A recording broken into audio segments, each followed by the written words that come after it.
Onion paratha ಮಾಡ್ತಾ ಇದೀನಿ. ಇದು ರಿಕ್ವೆಸ್ಟೆಡ್ ವಿಡಿಯೋ. ತುಂಬಾ ಸಿಂಪಲ್. ಯಾವ ರೀತಿ ಮಾಡೋದು ಏನೇನ್ ಬೇಕಂತ ನೋಡೋಣ ಬನ್ನಿ. ಈರುಳ್ಳಿ ಪರೋಟನ ನಾನು ಗೋಧಿ ಹಿಟ್ಟಿನಲ್ಲಿ ಮಾಡ್ಕೊಳ್ತಿದ್ದೀನಿ. ಗೋಧಿ ಹಿಟ್ಟು ತಗೊಂಡಿದ್ದೀನಿ. ನಿಮ್ಮ ಮನೆಗೆ ಎಷ್ಟು ಬೇಕಾಗುತ್ತೆ ನೋಡಿ ತಗೊಳ್ಳಿ. ನಾನು ಇದು ಪ್ಲೈನ್ ಚಪಾತಿ ಹಿಟ್ಟು ಕಲ್ಸ್ಕೊಳ್ತೀನಿ. ಅದರಲ್ಲಿ ಒಳಗಡೆ ಇದು ಸ್ಟಫಿಂಗ್ ಮಾಡೋಂಥದ್ದು.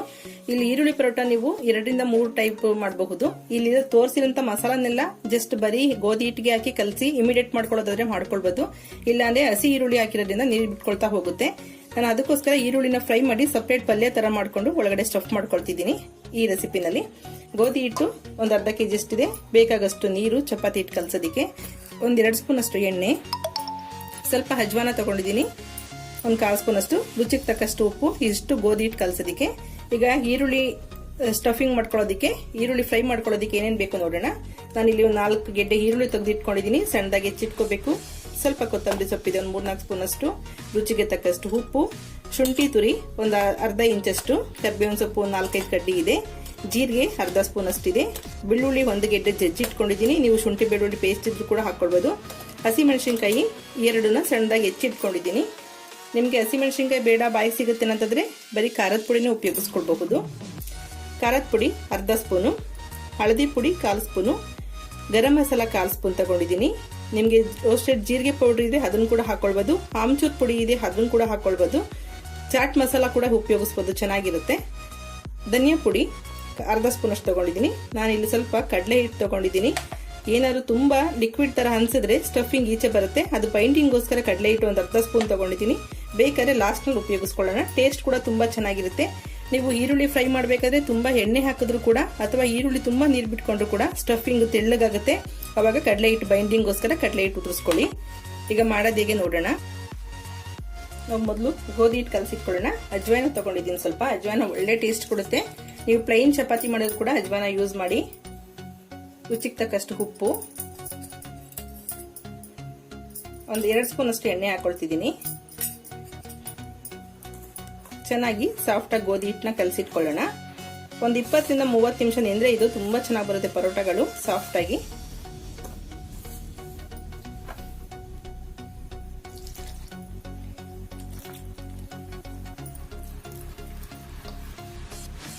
ನೋಡಿ, ಚಪಾತಿ ಹಿಟ್ಟನ್ನ ಇಷ್ಟು ಸಾಫ್ಟ್ ಆಗಿ ಕಲಸಿಟ್ಕೊಂಡಿದ್ದೀನಿ. ಈಗ ಚಪಾತಿ ಹಿಟ್ಟನ್ನ ಒಂದ್ ಸೈಡ್ ಮುಚ್ಚಿಡೋಣ. ಅಷ್ಟರಲ್ಲಿ ಈರುಳ್ಳಿದೆಲ್ಲ ಒಗ್ಗರಣೆ ಮಾಡ್ಕೊಂಡು ಸ್ವಲ್ಪ ಆರಷ್ಟರಲ್ಲಿ ಚಪಾತಿ ಹಿಟ್ಟು ಕೂಡ ಚೆನ್ನಾಗಿ ಸಾಫ್ಟ್ ಆಗುತ್ತೆ. ಈರುಳ್ಳಿ ಕೂಡ ತುಂಬಾ ಸಣ್ಣದಾಗಿ ಹೆಚ್ಚಿಟ್ಕೊಂಡಿದ್ದೀನಿ. ಈಗ ಒಗ್ಗರಣೆ ಮಾಡ್ಕೊಳ್ಳೋಣ. 1 ಸ್ಪೂನ್ ಅಷ್ಟೇ ಎಣ್ಣೆ ಹಾಕೊಂಡಿದ್ದೀನಿ. ತುಂಬಾ ಎಣ್ಣೆನೂ ಬೇಕಂತೇನಿಲ್ಲ. ನಾನಿಲ್ಲಿ 1 ಸ್ಪೂನ್ ಅಷ್ಟು ತುಪ್ಪ ಕೂಡ ಹಾಕೊಳ್ತಿದ್ದೀನಿ. ತುಪ್ಪ ಕೂಡ ಒಳ್ಳೆ ಫ್ಲೇವರ್ ಕೊಡುತ್ತೆ. ಈಗ ಬಿಸಿ ಆದ ತಕ್ಷಣ ಜೀರಿಗೆ ಹಾಕೊಳ್ಳೋಣ. ಬೆಳ್ಳುಳ್ಳಿ, ಹಸಿಮೆಣಸಿನಕಾಯಿ, ಶುಂಠಿ ತುರಿ,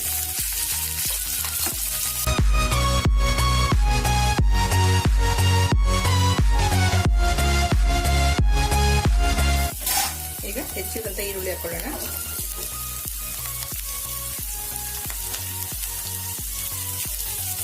ತುಪ್ಪ ಮತ್ತೆ ಎಣ್ಣೆ ಹಾಕಿರೋದ್ರಿಂದ ಸ್ಮೆಲ್ ತುಂಬಾನೇ ಚೆನ್ನಾಗಿರುತ್ತೆ. ಒಳ್ಳೆ ಅರೋಮ ಬರುತ್ತೆ. ನಿಮ್ಗೆ ಶುಂಠಿ ಬೆಳ್ಳುಳ್ಳಿ ತಿನ್ನಲ್ಲ ಅನ್ನೋದಾದ್ರೆ ಸ್ವಲ್ಪ ಇಂಕನ್ನು ಕೂಡ ಹಾಕೊಳ್ಬಹುದು.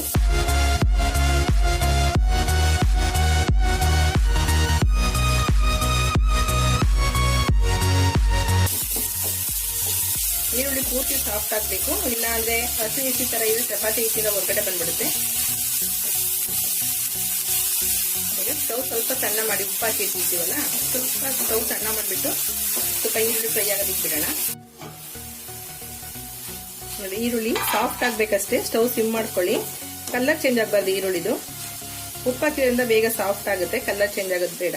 ನಿಮ್ಗೆ ಪ್ಲೈನ್ ಪರೋಟನೇ ಬೇಕು ಈರುಳ್ಳಿದು ಅನ್ನೋದಾದ್ರೆ ಯಾವುದೇ ರೀತಿ ಮಸಾಲ, ಗರಂ ಮಸಾಲ ಏನು ಹಾಕ್ದೇನೆ ಇದೇ ಸ್ಟಫಿಂಗ್, ಇದೇ ಈರುಳ್ಳಿ ಫ್ರೈಗೆ ಸ್ವಲ್ಪ ಕಡಲೆ ಹಿಟ್ಟು ಬೈಂಡಿಂಗ್ಗೋಸ್ಕರ ಹಾಕೊಂಡು ಕೊತ್ತಂಬರಿ ಸೊಪ್ಪು ಹಾಕೊಂಡು ಸ್ಟಫ್ ಮಾಡ್ಕೊಳ್ಬಹುದು.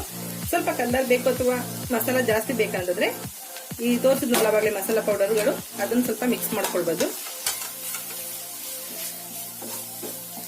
ನೋಡಿ, ಪೌಡರ್ಗಳು ಹಾಕಿದ್ರೆ ಸ್ವಲ್ಪ ಕಲರ್ ಚೇಂಜ್ ಆಗುತ್ತೆ ಈರುಳ್ಳಿದು.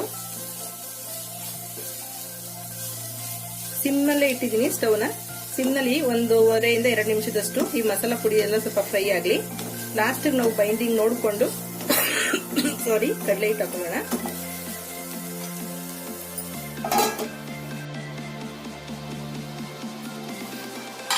ನೋಡಿ 1-2 ನಿಮಿಷ ಆಗಿದೆ. ಇನ್ನು ಸ್ವಲ್ಪ ಲಿಕ್ವಿಡ್ ತರ ಅನ್ಸುತ್ತಲ್ಲ, ಅದಕ್ಕೋಸ್ಕರ ಸ್ವಲ್ಪ ಕಡಲೆ ಹಿಟ್ಟು ಹಾಕೊಳ್ತಿದ್ದೀನಿ.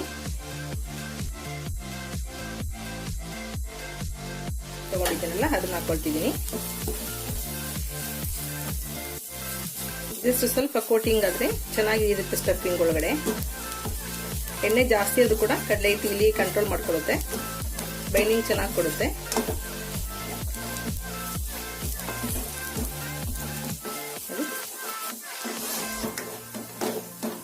ಬಿಸಿ ಇದೆಯಲ್ಲ, 1 ನಿಮಿಷದಷ್ಟು ಫ್ರೈ ಆದ್ರೆ ಸಾಕು. ಈಗ ಕೊತ್ತಂಬರಿ ಸೊಪ್ಪು ಹಾಕ್ಬಿಟ್ಟು ಸ್ಟವ್ ಆಫ್ ಮಾಡೋಣ. ಇದು ಸ್ವಲ್ಪ ಪೂರ್ತಿ ತಣ್ಣಗಾಗೋದಕ್ಕೆ ಬಿಡಿ. ನೋಡಿ ಎಷ್ಟೊಂದು ಈರುಳ್ಳಿ ಇತ್ತು, ಕ್ವಾಂಟಿಟಿ ಎಷ್ಟು ಕಡಿಮೆ ಆಗಿದೆ. ಇದಕ್ಕೆ ನೀವು 1 ಟೊಮೊಟೊ ಕೂಡ ಹೆಚ್ಚಾಕ್ಬಿಟ್ಟು ಸಣ್ಣದಾಗಿ ಹೆಚ್ಚಾಕಿ ಬೇಯಿಸ್ಕೊಂಡು ಕೂಡ ಮಾಡ್ಕೊಳ್ಳೋದು ಚೆನ್ನಾಗಿರುತ್ತೆ. ಈಗ ರೆಡಿ ಆಗಿದೆ ಸ್ಟಫಿಂಗು. ಇದು ಪೂರ್ತಿ ತಣ್ಣಗಾಗ್ಬೇಕೀಗ. ಚಪಾತಿ ಹಿಟ್ಟನ್ನೆಲ್ಲ ಉಂಡೆ ಮಾಡಿ ಇಟ್ಕೊಂಡಿದ್ದೀನಿ. ಸ್ಟಫಿಂಗು ಕೂಡ ಈರುಳ್ಳಿ ಪಲ್ಯ ಪೂರ್ತಿ ತಣ್ಣಗಾಗಿದೆ. ಈಗ ಈ ಎಣ್ಣೆ ಇದೆಯಲ್ಲ, ಚಪಾತಿ ಒತ್ತೋದಕ್ಕೆ ಯೂಸ್ ಮಾಡ್ತೀವಲ್ಲ, ಅದಕ್ಕೆ 1 ಸ್ಪೂನ್ ಅಷ್ಟು ತುಪ್ಪ ಮಿಕ್ಸ್ ಮಾಡ್ಕೊಳ್ಳೋಣ. ಅಥವಾ ಬರೀ ತುಪ್ಪನೇ ಹಾಕೊಳ್ಬೋದು, ಚೆನ್ನಾಗಿರುತ್ತೆ. ಅಥವಾ ಬೆಣ್ಣೆ ಇದೆ, ಬೆಣ್ಣೆ ಕೂಡ ಯೂಸ್ ಮಾಡ್ಕೊಳ್ಬೋದು. ಇದು ಫ್ರೈ ಮಾಡುವಾಗ ಹಾಕೊಳ್ಳೋದಕ್ಕೆ, ಪರೋಟ ಫ್ರೈ ಮಾಡುವಾಗ.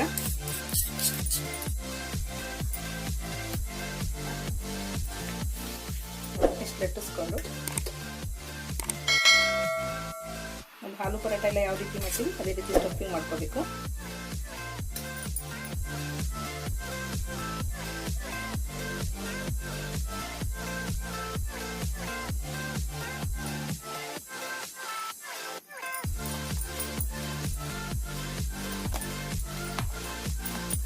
ಒಣ ಗೋಧಿ ಹಿಟ್ಟಿನಲ್ಲಿ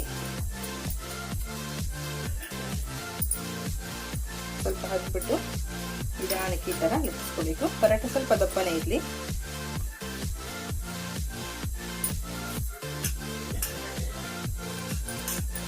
ಸಾಫ್ಟ್ ಆಗಿ ಲಟ್ಟಿಸ್ಕೋಬೇಕು, ಇಲ್ಲಾಂದ್ರೆ ಈರುಳ್ಳಿ ಎಲ್ಲ ಹೊರಗಡೆ ಬಂದ್ಬಿಡುತ್ತೆ. ರೆಡಿಯಾಗಿದೆ. ಈಗ ಹೆಂಚು ಬಿಸಿಯಾಗಿದೆ ನೋಡಿ, ಪರೋಟ ಕೂಡ ರೆಡಿಯಾಗಿದೆ. ಈಗ ಫ್ರೈ ಮಾಡ್ಕೊಳ್ಳೋಣ. ಹೆಂಚು ಬಿಸಿಯಾಗಿದೆ, 2 ಸೈಡು ಚೆನ್ನಾಗಿ ಫ್ರೈ ಮಾಡ್ಕೋಬೇಕು.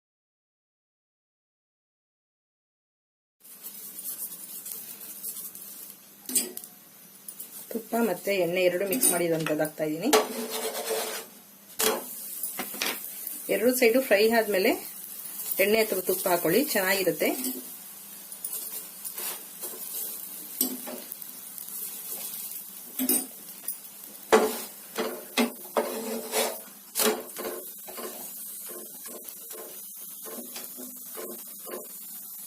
ನೋಡಿ ಚೆನ್ನಾಗಿ ಈ ತರ ಫ್ರೈ ಆಗ್ಬೇಕು. ಕಲರ್ ನೋಡಿ ಗೊತ್ತಾಗುತ್ತಲ್ಲ,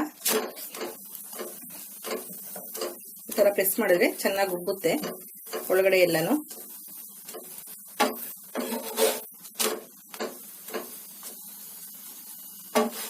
ಫ್ರೈ ಆಗಿದೆ.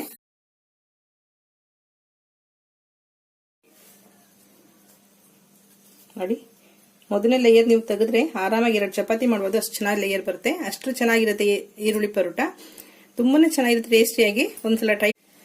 ನಾನು ತಗೊಂಡಂತ 4 ಈರುಳ್ಳಿ ಪಲ್ಯಕ್ಕೆ 6 ಪರೋಟ ಆಗಿದೆ. ನಿಮ್ಗೆ ಎಷ್ಟು ಜನಕ್ಕೆ ಬೇಕಾಗುತ್ತೆ ನೋಡ್ಕೊಂಡು ಒಂದ್ಸಲ ಟ್ರೈ ಮಾಡಿ. ನೆಕ್ಸ್ಟ್ ಟೈಮ್ ಎಷ್ಟು ಜನಕ್ಕೆ ಬೇಕಾಗುತ್ತೆ ಅಷ್ಟು ಹೆಚ್ಚಿಸ್ಕೋಬಹುದು. ಅಕಸ್ಮಾತ್ ನೀವು ಮಾಡಿರೋಂತ ಈರುಳ್ಳಿ ಇದು ಸ್ಟಫಿಂಗ್ ಏನಾದ್ರು ಮಿಕ್ಕೋಯ್ತು ಅಂದ್ರೆ ಅದಕ್ಕೆ ಆಲೂಗೆಡ್ಡೆ ಬೇಯಿಸಿ ಹಾಕೊಳ್ಳಿ. ಆಲೂಗೆಡ್ಡೆ ಪಲ್ಯ ತರ ತುಂಬಾ ಚೆನ್ನಾಗಿರುತ್ತೆ. ನೀವೇನ್ ಚಪಾತಿ ಹಿಟ್ಟು ಮಿಕ್ಕಿದ್ರು ಕೂಡ ಅದನ್ನ ಸ್ಟೋರ್ ಮಾಡಿ ಮತ್ತೆ ಚಪಾತಿ ಕೂಡ ಮಾಡ್ಕೊಳ್ಬಹುದು. ನೋಡಿದ್ರಲ್ಲ ಎಷ್ಟು ಸಿಂಪಲ್ ಆಗಿ ಈರುಳ್ಳಿ ಪರೋಟ ಮಾಡಬಹುದು ಅಂತ ಹೇಳಿ. ತುಂಬಾ ಸಾಫ್ಟ್ ಆಗಿದೆ, ತುಂಬಾನೇ ಸಾಫ್ಟ್ ಇದೆ. ತಿನ್ನೋದಕ್ಕಷ್ಟೇ ಒಳ್ಳೆ ಟೇಸ್ಟ್ ಇರುತ್ತೆ. ಇದನ್ನ ನೀವು ಮಕ್ಳಿಗೆ ಡಬ್ಬಿ ಕಟ್ಟೋದಾದ್ರೆ ಯಾವಾಗ ಬೇಕಾದ್ರೂ ತಿನ್ನೋದಕ್ಕೆ ತುಂಬಾ ಚೆನ್ನಾಗಿರುತ್ತೆ. ಅಂದ್ರೆ ಸ್ವಲ್ಪ ಕೂಡ ಹಾರ್ಡ್ ಆಗಲ್ಲ. ಇದ್ರ ಜೊತೆ ನಂಚ್ಕೊಳಕ್ಕೆ ಏನು ಬೇಕಂತಿಲ್ಲ. ನಾನು ಇಲ್ಲಿ ಬೆಣ್ಣೆ ಹಾಕೊಂಡಿದ್ದೀನಿ, ತುಪ್ಪ ಹಾಕಿ ಫ್ರೈ ಮಾಡೋದ್ರಿಂದ ಹೀಗೆ ಚೆನ್ನಾಗಿರುತ್ತೆ. ಇದ್ರ ಜೊತೆ ಒಳ್ಳೆ ಕಾಂಬಿನೇಷನ್ ಅಂದ್ರೆ ಮೊಸರು ಚೆನ್ನಾಗಿರುತ್ತೆ. ಪ್ಲೈನ್ ಮೊಸರು ಅಥವಾ ಕೆನೆ ಮೊಸರು ಅಥವಾ ಬೆಣ್ಣೆ, ತುಪ್ಪ. ಇನ್ನು ಜಾಸ್ತಿ ಖಾರ ಇಷ್ಟಪಡೋರಾದ್ರೆ ಉಪ್ಪಿನಕಾಯಿ ಜೊತೆ ಕೂಡ ತಿನ್ನಬಹುದು, ತುಂಬಾ ರುಚಿಯಾಗಿರುತ್ತೆ. ಓಕೆ ಫ್ರೆಂಡ್ಸ್, ಈ ವಿಡಿಯೋ ಇಷ್ಟ ಆಗಿದೆ ಲೈಕ್ ಮಾಡಿ, ಶೇರ್ ಮಾಡಿ, ಸಬ್ಸ್ಕ್ರೈಬ್ ಮಾಡಿ. ನಿಮ್ಮ ಅಭಿಪ್ರಾಯ ಅನಿಸಿಕೆಗಳನ್ನ ಕಾಮೆಂಟ್ ಬಾಕ್ಸ್ ಅಲ್ಲಿ ಹಾಕಿ. Okay bye, thank you.